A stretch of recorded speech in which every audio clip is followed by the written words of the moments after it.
Yes बच्चों, औपचारिक पत्र जानने के बाद आइए जानते हैं कि औपचारिक पत्र को लिखते समय किन बातों का ध्यान रखना चाहिए।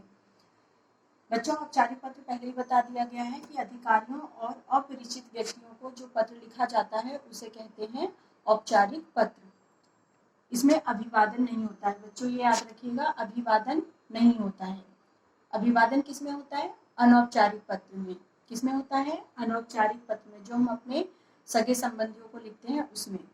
अब ये अभिवादन क्या होता है? अभिवादन का मतलब जैसे चरण स्पर्श, सप्रेम नमः, सदा खुश रहो, ये ओके। आत्मीयता का इसमें अभाव होता है।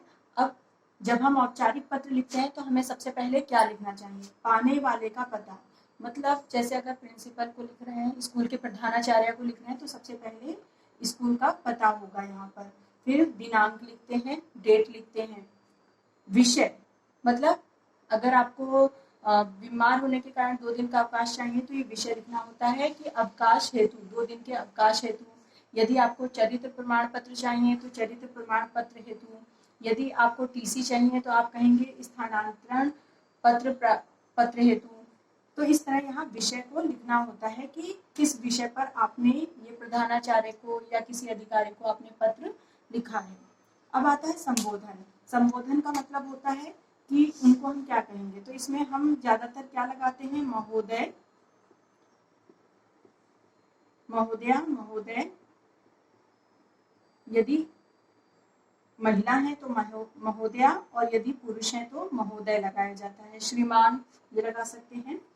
उसके बाद विषय वस्तु, मतलब जिस विषय से संबंधित है। अगर मान लीजिए टीसी चाहिए आपको तो आपकी विषय वस्तु क्या होगी कि महोदया, सविनय निवेदन है कि मैं आपके शाला में 7वीं कक्षा का छात्र रहा हूँ या 8वीं कक्षा का छात्र रहा हूँ। मेरे पिता का ट्रांसफर जो है या स्थानांतरण दिल्ली शहर में हो गया है।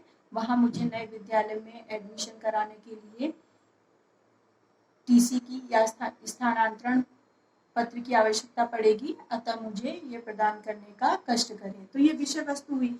फिर समापन किस तरह से? मैं आपका सदा आभारी रहूंगा। फिर धन्यवाद। अभिनिवेदन क्या होता है? अभिनिवेदन का मतलब होता है आपका आज्ञाकारी शिष्य या फिर निवेदन करने वाला, इस तरह से। और लास्ट में आपका आ जाता है नाम। ओके, हम इसको एक उदाहरण के द्वारा भी समझेंगे। मैं अभी आपको एक वीडियो सेंड कर रही हूँ, उसको बहुत ध्यान से देखिएगा, जिसमें आपको अगर कोई डाउट रहे देखने के बाद भी तो आप पूछिए।